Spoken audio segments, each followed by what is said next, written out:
और ये बड़ी जानकारी कि किस तरह से अब सेना पूरी तरह से सक्रिय है और अलग अलग एयरपोर्ट्स पर भी जो है सुरक्षा बढ़ा दी गई है। अगर हम भोपाल का जिक्र करें तो यहाँ का एयरपोर्ट भी जो है अब यहाँ पर सुरक्षा बढ़ा दी गई है। गाड़ियों की चेकिंग की जा रही है, आने जाने वालों पर नजर रखी जा रही है कि कोई भी संदिग्ध अगर यहाँ पर दिखे तो झट से उसे पकड़ा जाए, पूछताछ की जाए और यहाँ पर किसी भी तरह की कोई गतिविधि गड़बड़ी यहाँ पर ना देखने को मिले, उससे पहले सक्रियता कहीं ना कहीं यहाँ पर नजर आ रही है।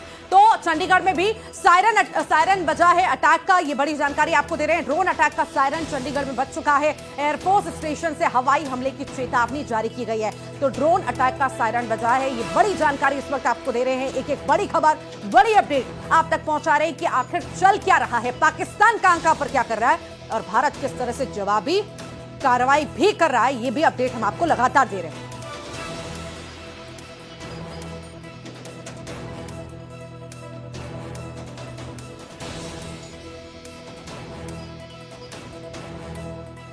चंडीगढ़ में ड्रोन अटैक का सायरन बजा। हमारे साथ डिफेंस एक्सपर्ट अजय जैन जुड़ गए हैं। अजय जी, आपको मेरी आवाज मिल पा रही है? हाँ जी। भीख मांगता पाकिस्तान, गिड़गिड़ाता पाकिस्तान, लाचार बेबसी में पाकिस्तान अब गुहार लगा रहा है सर मदद की। क्या लगता है मदद करने के लिए कोई खड़ा होगा? क्योंकि सबने पल्ला झाड़ लिया है, फिर भी वो उम्मीद लगा रहा है। देखो, उसका काम तो है मदद मांगना, देने वालों का काम है ना करना, क्योंकि उसके जो हालात हैं और जिस तरह से उसको भारत सरकार ने एक्सपोज किया है पिछले 22 अप्रैल के बाद से सभी विश्व समुदाय के सामने, तो मैं समझता हूँ कोई भी देश उसको मदद के लिए आगे नहीं आएगा। डायरेक्ट तो बिल्कुल भी नहीं आएगा। थोड़ा बहुत चाइना और तुर्की ने उसकी तरफ रुख किया है, पर चाइना भी एकदम डायरेक्ट उसको मदद नहीं देगा। चाइना की मजबूरी यह है कि उसने बहुत ज़्यादा कर्जा पाकिस्तान को दे रखा है और उस कर्जे में वो पाकिस्तान गले गले तक डूबा हुआ है। तो चाइना जिस तरह से चाहेगा कि किसी तरह पाकिस्तान को मैं मदद करूं ताकि वो मेरा कर्जा मैं वापस उससे वसूल कर सकूं।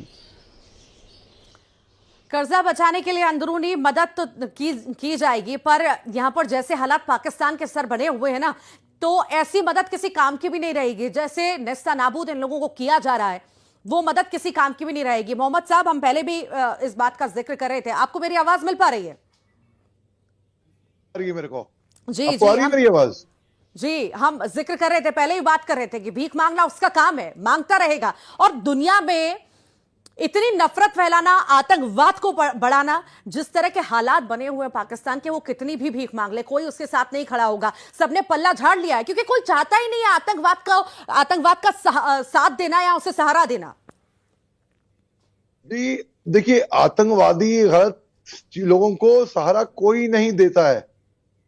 अगर आपने कभी गौर किया एक चीज, आप सड़क पे कोई गिर जाता है अगर, तो 10 लोग हर दिशा में दौड़ते हुए उसकी मदद करने आते हैं, उसको उठाने के लिए आते हैं। जब श्रीलंका पे नौबत आई थी, पूरी दुनिया खड़ी हुई थी श्रीलंका के साथ। जब तुर्की पे आफत आई, हालांकि हमारे टर्म तुर्की से बड़े अच्छे नहीं थे, फिर भी हमने सबसे पहले ऑलमोस्ट रिएक्ट किया, दवाइयां भेजी, अपना एयरफोर्स के जहाज भेजे, मिलिट्री के डॉक्टर भेजे, पैराज के। जब यूक्रेन में आफत आई थी तो हमने ऑपरेशन गंगा बड़े सक्सेसफुली चलाया, अपने नागरिकों को और अन्य देशों के नागरिकों को भी रिहा करके वहां से लेके आए। यहां तक कि पाकिस्तान ने भी हिंदुस्तान का झंडा लहरा के वहां पर चलाया था, सुरक्षा कवच बना के। जब अफगानिस्तान में आफत आई तब भी हमने ऑपरेशन किया, जब गल्फ वॉर में आए तो हमने हर जगह हर बार लोगों की मदद करी है। जब पाकिस्तान में पे आफत आती है, क्यों कोई मदद करने नहीं आता? क्यों उनको अपने बाग गधे के माफिक बेचने पड़ते हैं चीन को? और ये मजाक नहीं कर रहा हूं मैं उनका मजाक नहीं उड़ा रहा हूं, हकीकत की बात है, ये रियलिटी है। उन्होंने अपने बाग गधों के माफिक चीन को बेचे हैं। शहबाज शरीफ साहब जाते हैं चीन, 5 दिन वहां पे रह के आते हैं। 5वें दिन के बाद वो वापस लौट के आते हैं खाली हाथ, ठन ठन, कुछ नहीं मिलता उनको, एक ढेला नहीं मिलता उनको।